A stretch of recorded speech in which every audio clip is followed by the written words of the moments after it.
Amen. Bonjour à tous ceux que je n'ai pas pu saluer. Voilà, ce matin, je voudrais commencer par un petit témoignage de mon enfance.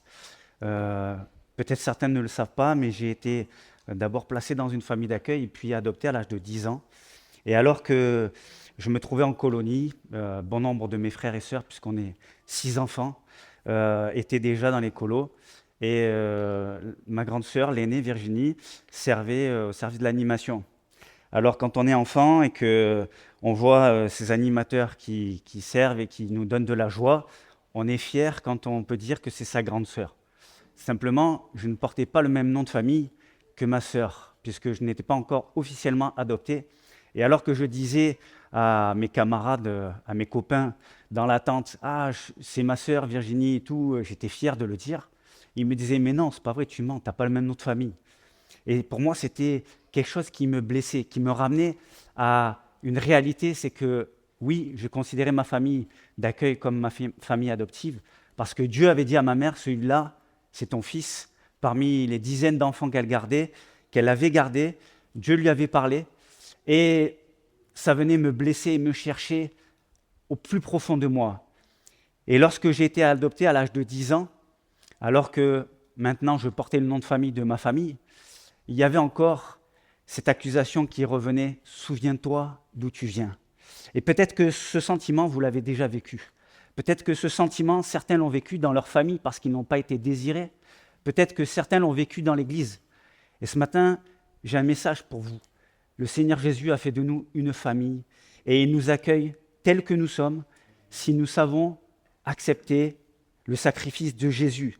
Certains l'ont vécu dans l'Église parce qu'ils regardent les chrétiens et ils sont là et ils voient que ces gens ont l'air meilleurs qu'eux.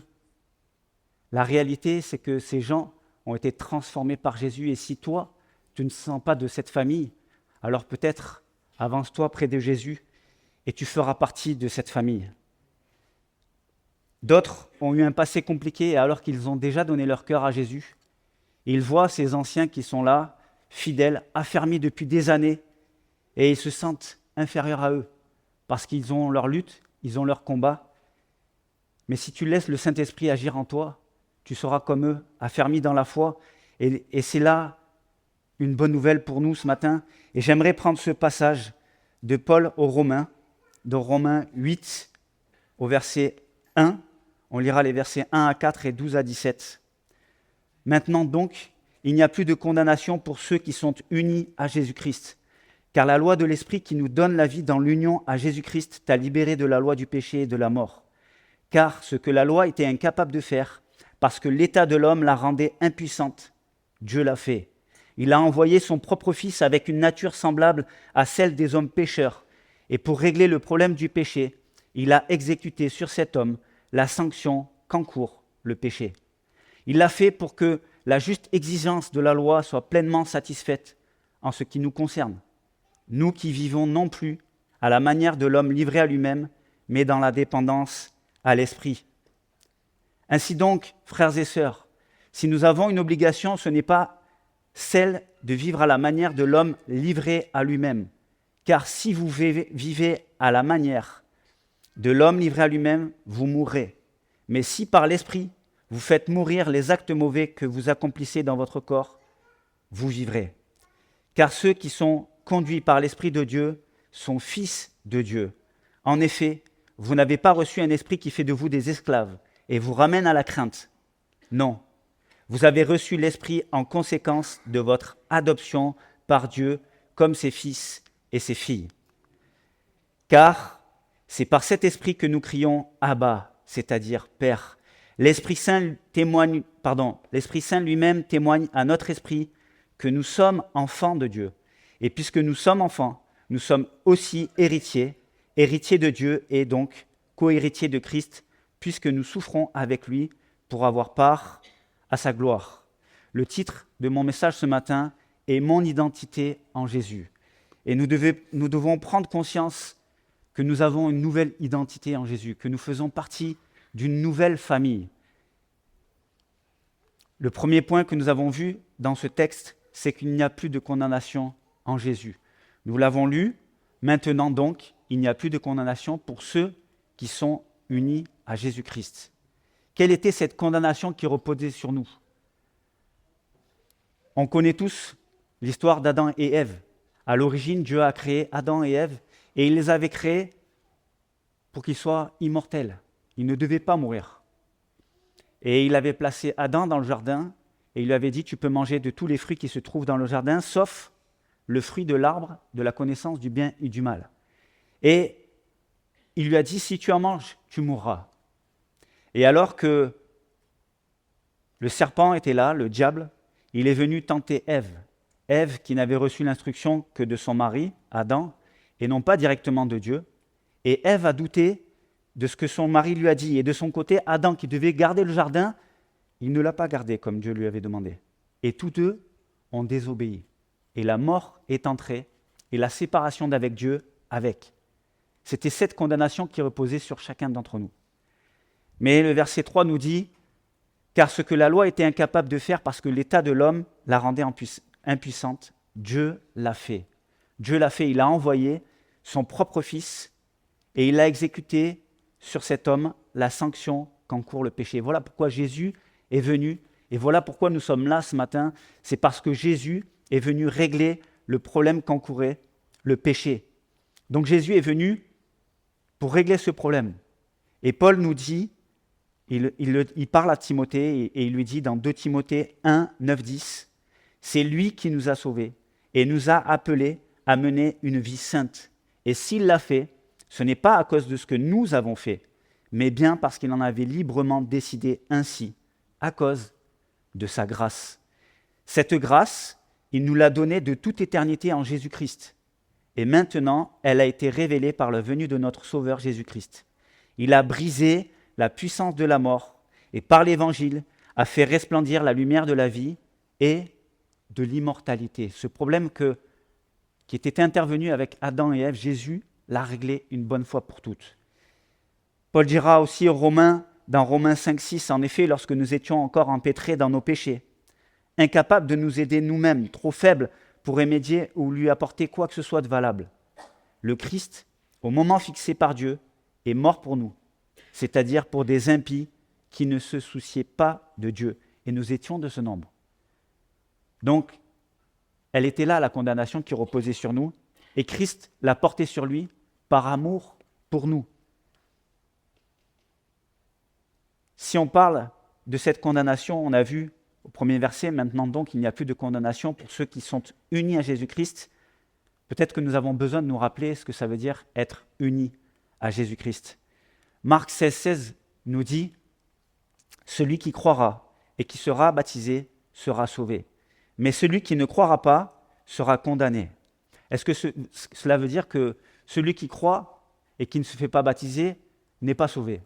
Je vous pose la question. Est-ce que c'est le baptême qui sauve? Non, ce n'est pas le baptême qui sauve. C'est le fait de croire et de placer sa confiance en Jésus. Pourtant, Jésus lui-même a été baptisé. Jean-Baptiste l'a baptisé. Jésus est venu vers Jean-Baptiste pour être baptisé. Et alors que Jésus s'approche de Jean-Baptiste, Jean-Baptiste n'a pas voulu lui baptiser en lui disant « mais c'est plutôt toi qui devrais me baptiser ». Mais dans Matthieu 3,15, pardon, je ne l'ai pas noté, Matthieu 3,15, Jésus lui dit « accepte pour le moment qu'il en soit ainsi, car de cette manière, il nous convient d'accomplir tout ce que Dieu considère comme juste. » Et donc le fait d'être baptisé, c'est le fait d'accepter de faire ce que Dieu veut. Et donc ce verset qui dit « celui qui croira et qui sera baptisé sera sauvé », c'est celui qui croira en Jésus, placera sa confiance et acceptera de faire ce que Dieu lui demande. C'est ça qui nous sauve.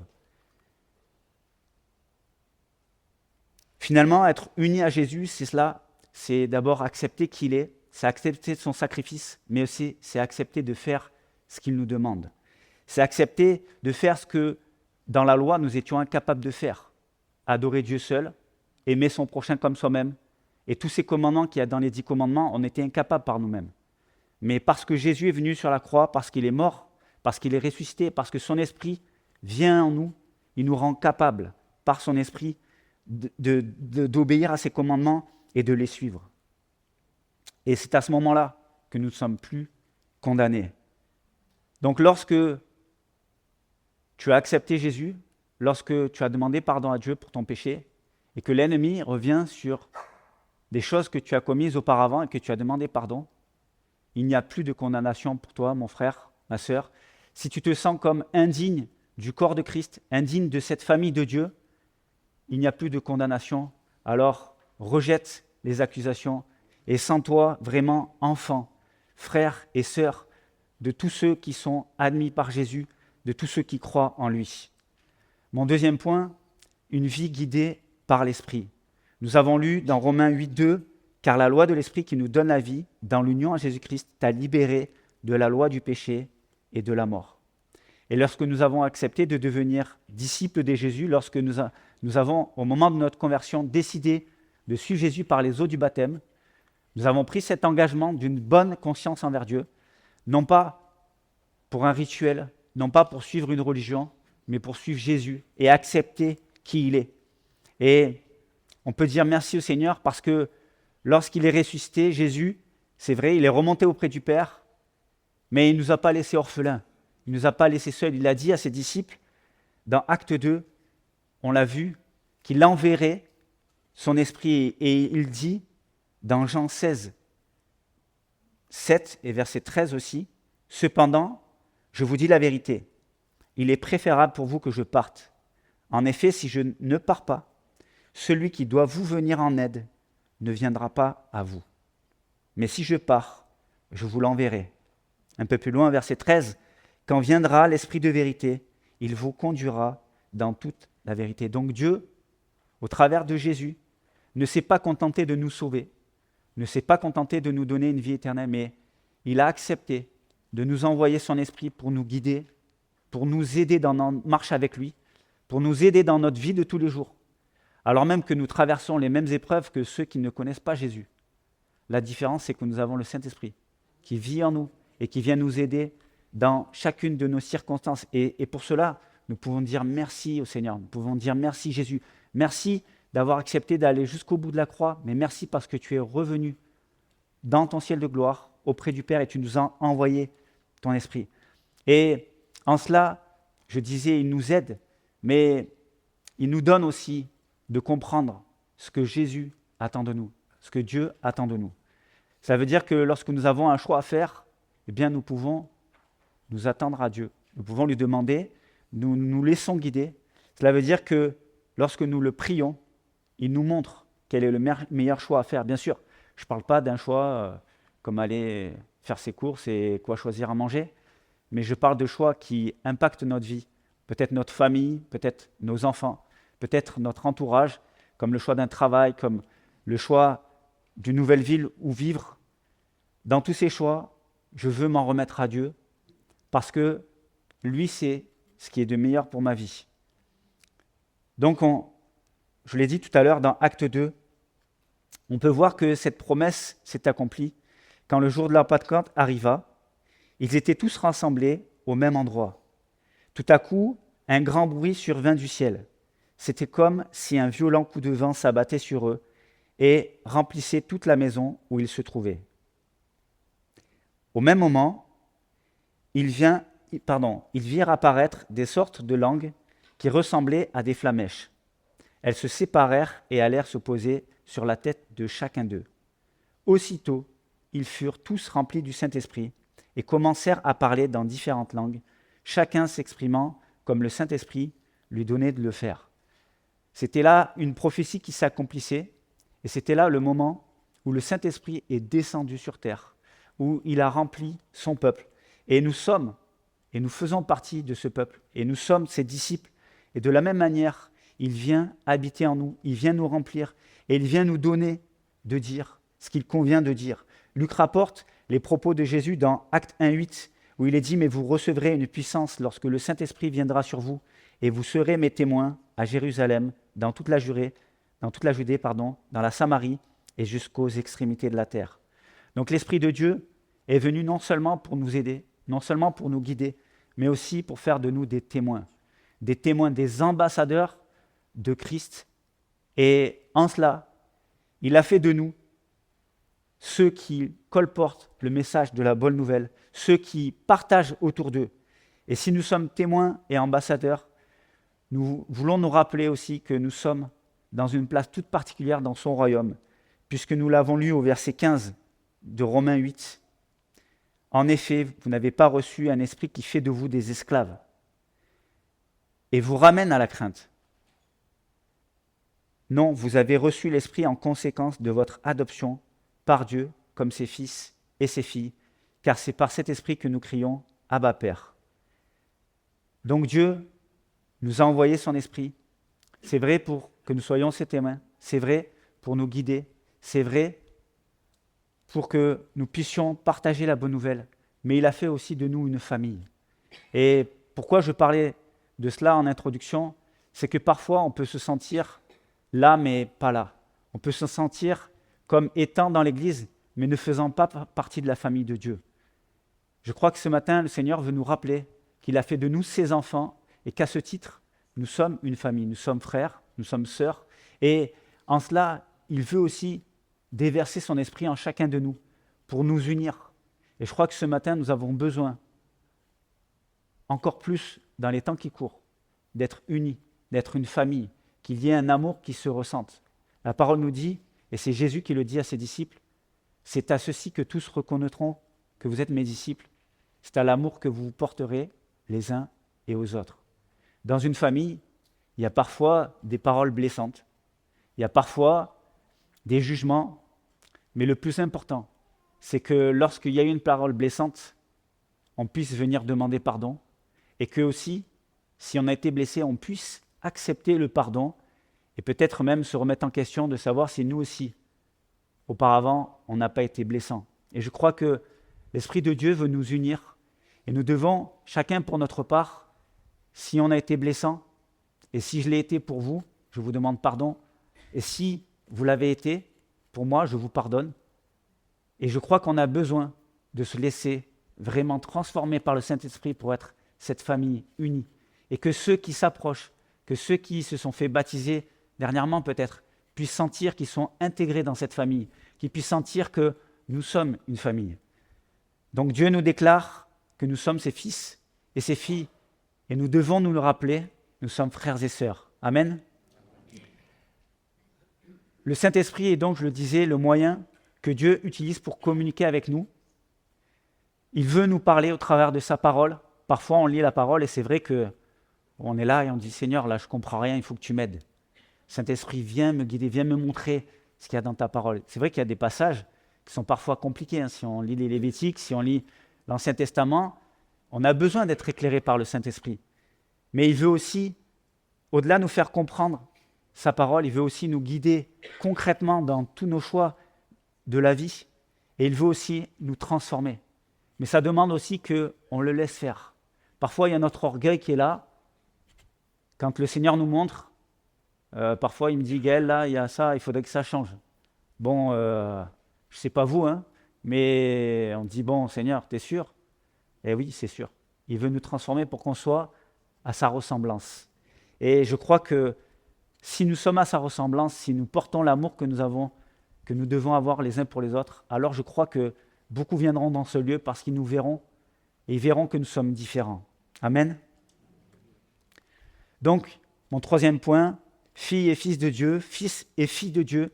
Et nous l'avons lu dans Romains 8, des versets 15 à 17, mais on va le relire encore. En tout cas, je vais en relire une partie, celle qui est en gras. Vous avez reçu l'Esprit en conséquence de votre adoption par Dieu, comme ses fils et ses filles. L'Esprit Saint lui-même témoigne à notre esprit que nous sommes enfants de Dieu.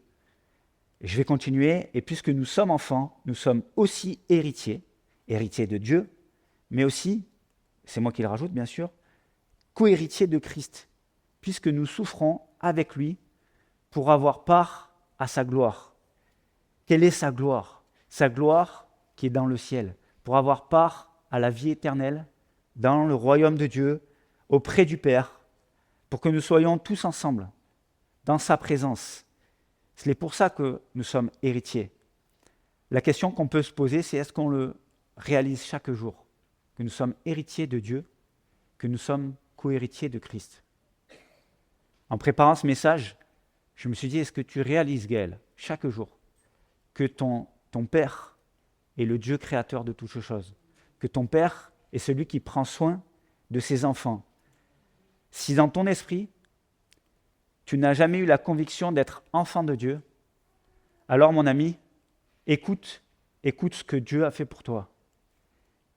Dans Jean 3,16, il nous est dit « Dieu a tant aimé le monde qu'il a donné son Fils, son unique, pour que tous ceux qui placent leur confiance en lui échappent à la perdition et qu'ils aient la vie éternelle. » C'est ce que Dieu veut te dire à toi ce matin qui vient peut-être pour là ou les premières fois, à toi peut-être qui vient depuis des mois, peut-être même des années, et qui n'a pas encore placé ta confiance en Jésus. Il aimerait te dire ce matin, place ta confiance en moi. Il aimerait te dire, regarde ce que j'ai fait pour toi à la croix. Il n'y a pas de plus grande preuve d'amour, et c'est Jésus qui le dit, que de donner sa vie pour ses amis. Et ce matin, si tu n'es que considéré comme Jésus, comme un ami, il veut te considérer comme son fils, comme sa fille. Mais tu as besoin de réaliser que Jésus est mort pour tes péchés. Il est mort pour toi parce que tu étais loin de lui. Et son désir, c'est de te réconcilier avec lui. Alors, ne tarde pas à t'approcher. Ne tarde pas à placer ta confiance en lui, parce qu'il ne te décevra pas. Quels sont ceux qui ont donné leur cœur à Jésus et qui peuvent dire que Jésus ne les a jamais déçus? Donc, regardez autour de vous. Vous avez vu le nombre de mains qui se sont levées. Ce ne sont pas des fables. Ce n'est pas une utopie, mais c'est quelque chose que nous avons vécu les uns et les autres. Jésus est mort pour nous à la croix, il a tout porté. Et il veut te dire ce matin, veux-tu croire en moi? Veux-tu placer ta confiance en moi? J'ai envie de te dire, tu n'as rien à perdre, tu as tout à gagner. Peut-être que le doute s'immisce parfois dans nos vies. Cela peut arriver quand on a fauté. Et là, tout de suite, bien sûr, le diable vient nous accuser, nous faire culpabiliser, et même lorsqu'on a demandé pardon à Dieu, il continue encore et encore. Il nous accuse, il est l'accusateur. J'ai envie de dire, il joue son rôle d'accusateur. Mais j'aimerais te dire, mon frère, ma sœur, ce matin, tes péchés pour lesquels tu t'es repenti, pour lesquels tu as demandé pardon à Jésus, Jésus nous dit qu'ils sont oubliés, ils sont effacés. Alors si quelqu'un te les rappelle, c'est certainement pas Dieu, parce que Dieu les a oubliés. Si nous ne pouvons pas les oublier, lui les a oubliés. S'il t'accuse en te disant « mais tu n'es pas digne de faire partie du corps de Christ, tu n'es pas digne de faire partie de cette famille de Dieu », ne l'écoute pas, parce que Jésus, il a tout fait. Et lorsque tu as demandé pardon, il rétablit ta condition. Alors accepte ce matin que Dieu te dise « je t'ai pardonné » et ne reviens pas là-dessus, mais accepte ce pardon et considère cette chose. C'est qu'il a fait de toi son enfant, il a fait de toi sa fille, son fils, et que tu es frère et tu es sœur de tous ceux qui l'ont accepté. Lorsque nous avons demandé pardon à Dieu, lorsque nous nous sommes repentis, adressons-lui notre reconnaissance. Adressons-lui nos louanges, notre adoration. Ne restons pas dans cet esprit de culpabilité. Parce que celui qui veut nous tenir par cela, comme un lien, ce n'est pas celui qui nous veut du bien. Donc accepte lorsque tu as demandé pardon, d'avoir ce courage de louer Dieu, de l'adorer. Ne te sens pas indigne, peu importe ce que tu as fait. Le brigand sur la croix était un meurtrier, alors qu'il a reconnu ses fautes devant Jésus. Jésus lui a dit, aujourd'hui même, tu seras avec moi dans le paradis. Donc peu importe ce que tu as fait, du moment que tu as demandé pardon, rends gloire à Dieu, glorifie-le, adore-le. Peut-être qu'il y en a qui sont pris ce matin par des addictions. Peut-être qu'il y en a qui reviennent à un péché et ils ne s'en sortent pas. Mais Jésus aimerait te dire, à toi ce matin, qui est dans cette souffrance, lorsque tu as demandé pardon, Dieu te pardonne. Et je disais ça à quelqu'un qui était pris à des addictions et qui luttait. Quand tu marches avec Dieu, tu ne marches pas comme sur une échelle, et quand tu tombes, tu retombes tout en bas. Mais tu es plutôt comme dans un escalier d'un bâtiment, et il y a plusieurs paliers. Et quand tu retombes au palier juste en dessous. Alors, relève la tête et avance parce que ta délivrance est proche. Amen. Lorsque Dieu nous témoigne que nous sommes ses enfants par son esprit, il nous témoigne aussi que nous faisons partie de son royaume. Et comme un fils et une fille de roi, nous avons accès à tout ce qui se trouve dans le palais. Nous avons accès à ses serviteurs, à ses anges. Nous avons accès à ses servantes. Et comme Dieu a suscité une armée d'anges pour venir, après que Jésus ait été tenté, pour le nourrir, il veut prendre soin de nous de la même façon. Alors nous ne commandons pas aux anges, c'est Dieu qui les commande. Mais tout ce que nous pouvons demander, Dieu nous l'accorde. Si bien sûr, cela est bon pour nous.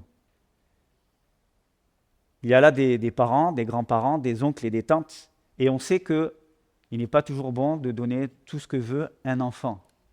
Si ma fille, qui a 5 ans et demi, a mangé à un anniversaire beaucoup de sucreries, beaucoup de choses grasses, et qu'elle m'en redemande encore le soir en rentrant à la maison, est-ce que je vais lui accorder ? Je vais lui expliquer que pour sa santé, ce n'est pas bon. Pourtant, elle va insister, oui ou non ? Et je sais tenir ferme, oui ou non ? Vous ne me connaissez peut-être pas, je sais tenir ferme. En tout cas, dans notre vie avec Jésus, parfois on lui demande aussi des choses, et Dieu sait qu'elles ne sont pas bonnes pour nous. Cela ne veut pas dire qu'il ne veut pas nous bénir, mais que lui sait que s'il nous donne la chose, et je ne vais pas aller sur un détail en particulier, peut-être qu'on a tous vécu cela, et Dieu nous résiste et ne nous le donne pas. Est-ce que ça veut dire, comme moi, quand je résiste à ma fille, que je ne l'aime pas ? Que je ne suis pas son père ? Ça ne change rien. Pourtant, des fois, on a prié Dieu. Et il y a une pensée qui vient de l'ennemi qui est venue, alors que la réponse attendue ne venait pas. Alors qu'on lui avait demandé quelque chose et ça ne venait pas. Et une pensée qui venait du diable qui nous disait « Ah, regarde, tu pries ton Dieu, il ne te répond pas. Il ne te regarde même pas. » Vous l'avez jamais entendu, celle-là ? Bon, je suis peut-être le seul. Et pourtant, est-ce que cela veut dire que Dieu ne nous aime pas ? Parfois, Dieu ne répond pas, Dieu résiste. Parfois, Dieu attend et la réponse vient plus tard, lorsque, en fait, finalement, nous sommes prêts. Mais en toutes ces choses, cela ne veut pas dire que Dieu ne nous considère pas. Parce qu'il a tellement déjà fait pour nous, en mourant sur la croix. Il a tellement déjà démontré son amour que finalement, si cela ne vient pas, on peut rester tranquille parce qu'on sait que ce que Dieu va faire, ça sera toujours pour notre bien. Et même si Dieu ne répond pas, cela ne change pas le fait que nous sommes ses enfants. Cela ne change pas le fait qu'il nous aime. Et nous devons rejeter ces pensées du diable qui viennent nous accabler, qui viennent nous faire du mal et nous empêcher d'avancer. Amen. Maintenant, tout comme un parent sait donner de bonnes choses à son enfant et sait aussi lui résister, rappelons-nous que Jésus nous a dit, quand même, malgré tout, que lorsque nous lui demanderons les choses, il sera fidèle pour nous les donner. C'est Matthieu 21, 22 qui nous dit « Tout ce que vous demanderez avec foi par la prière, vous le recevrez. » Je crois qu'il y a aussi une dimension qu'on a besoin de vivre. C'est de demander au Saint-Esprit de savoir comment prier et quoi demander. Pour ma vie, j'ai pendant un temps été malade. J'étais intolérant au gluten, j'avais le syndrome du côlon irritable. Et pendant 8 ans, ça a duré. Et au début, je me suis dit, je vais devoir vivre avec ça. Et à un moment donné, je m'étais fait à l'idée, pas désespéré, mais disant après tout, peut-être que je dois vivre avec ça. Et plusieurs personnes sont venues, alors qu'on était dans une réunion des responsables des différents parcours de l'Église et des différents services. y a un frère qui est venu et qui m'a dit, je veux prier pour toi. Ben, je dis, ben, vas-y, hein. On aime toujours quand quelqu'un veut prier pour nous, hein. Et il est venu, il a prié pour moi. Une autre fois, c'était un couple de l'église et qui m'a dit, j'aimerais prier pour toi. Ah, je dis, ben, vas-y, hein. Et puis j'ai donné les sujets. Et en fin de compte, les gens avaient prié et puis moi, je m'attendais à rien. Je dois dire la vérité, je m'attendais à rien. Je m'étais dit, ça fait 8 ans.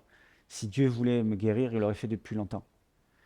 Et finalement, à un moment donné, dans ses vacances, il y a ma fille qui dit un matin à ma femme, elle lui dit, j'ai prié Jésus pour qu'il soit guéri du gluten, papa. Et là, quand c'est votre fille, c'est pas pareil. Je ne sais pas ceux qui ont des enfants, mais la foi d'un enfant, c'est pas notre foi, nous. Et à ce moment-là, je me suis dit, Seigneur, ça fait 3 personnes à qui j'ai rien demandé et qui prient pour moi. Ils ont plus de foi que moi-même. Alors Seigneur, comme ces gens, je veux faire un pas de foi. Et c'est à ce moment-là que Dieu m'a guéri du gluten. Et je dois rendre gloire à Dieu, et ça me fait plaisir de vous le partager, parce que Dieu agit encore. Mais il n'agit pas toujours dans le temps que nous on veut. Il n'agit pas toujours de la manière dont nous on aimerait. Et c'est quelque chose qu'on a besoin de réaliser, c'est que Dieu est maître et souverain. Et ce qu'il fait, il le fait par amour pour nous quand on est prêt. Alors moi, ça a pris 8 ans, vous voyez, c'est un peu long à la détente, mais je rends gloire à Dieu et je le remercie parce que, en fin de compte, c'est un témoignage qui nous montre que Dieu agit encore et qu'il agit comme il veut, où il veut, avec qui il veut, et on doit lui faire confiance. C'est facile de le dire quand on a été guéri, mais Dieu agit encore aujourd'hui. Amen.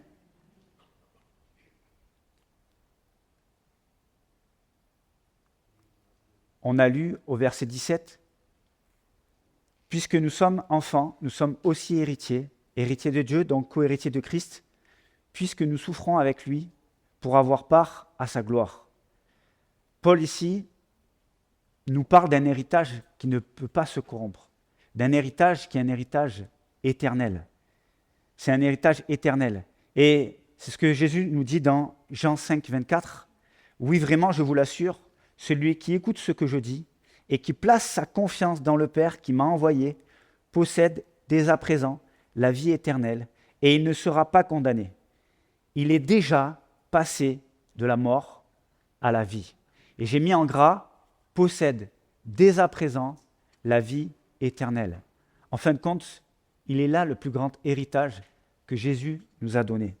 En fin de compte, le fait déjà d'entrevoir le ciel, d'entrevoir sa bénédiction, d'entrevoir sa présence, de comprendre qu'il n'y aura plus de souffrance, plus de pleurs, plus de douleurs.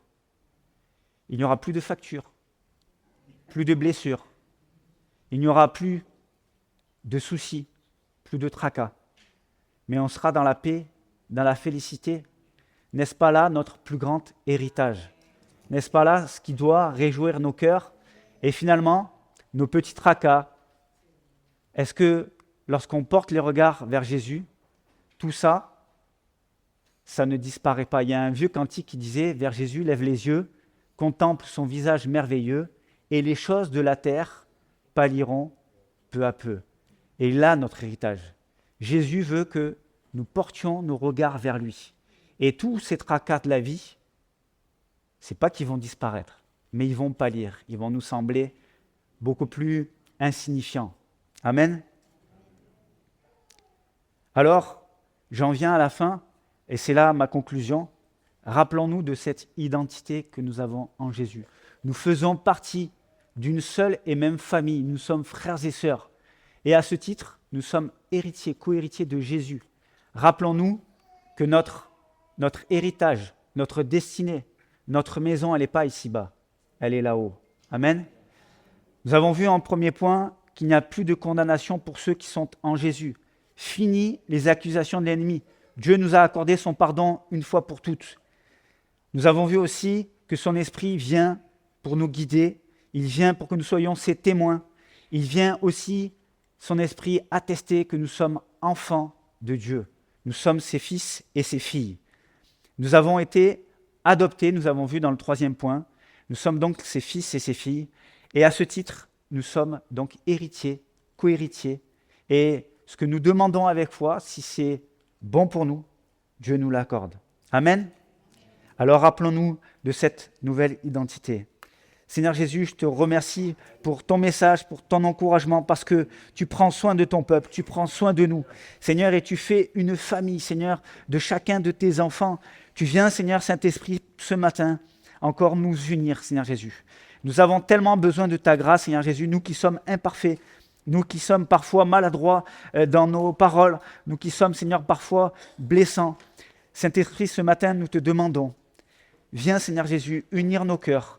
Vraiment que ce ne soit pas que des paroles, mais que nous soyons disposés dans notre cœur à te laisser nous transformer, à te laisser agir en nous, pour que vraiment tous voient ta gloire au milieu de ton peuple, au milieu de cette famille, la famille de Dieu.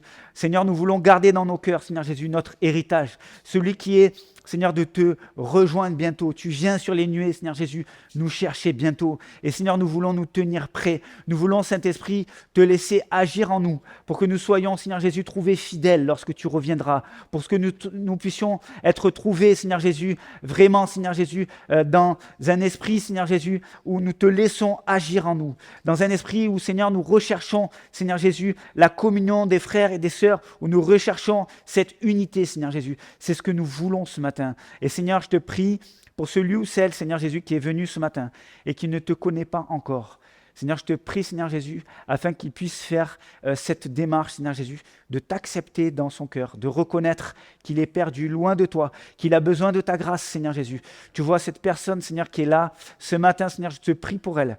Vraiment que ton esprit, Seigneur Jésus, puisse le donner de faire partie de cette famille de Jésus, cette famille de Dieu. Merci pour ces instants que tu nous as donnés dans la louange, dans l'adoration. Merci parce que tu es présent dans ce lieu, parce que ta parole nous le dit. Et nous voulons, Seigneur Jésus, nous trouver, Seigneur Jésus, devant toi, Seigneur Jésus, tel que tu aimerais nous trouver.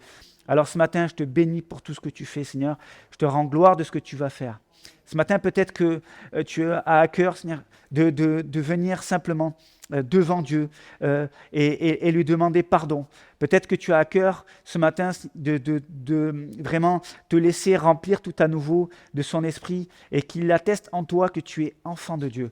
Alors je ne vais pas te demander de t'avancer ce matin, mais simplement, alors qu'on a les yeux fermés, la tête baissée, de lever la main. Simplement, lève la main. Si tu as besoin que le Saint-Esprit vienne maintenant te rappeler que tu es son enfant, si tu as besoin maintenant de venir à Jésus, alors simplement lève ta main et je vais prier pour toi. Amen. Seigneur, tu vois tous ceux qui ont levé la main ce matin. Toi, tu connais le besoin dans leur cœur. Moi, je ne le connais pas. Seigneur, toi, tu connais, Seigneur Jésus, les souffrances qui sont là.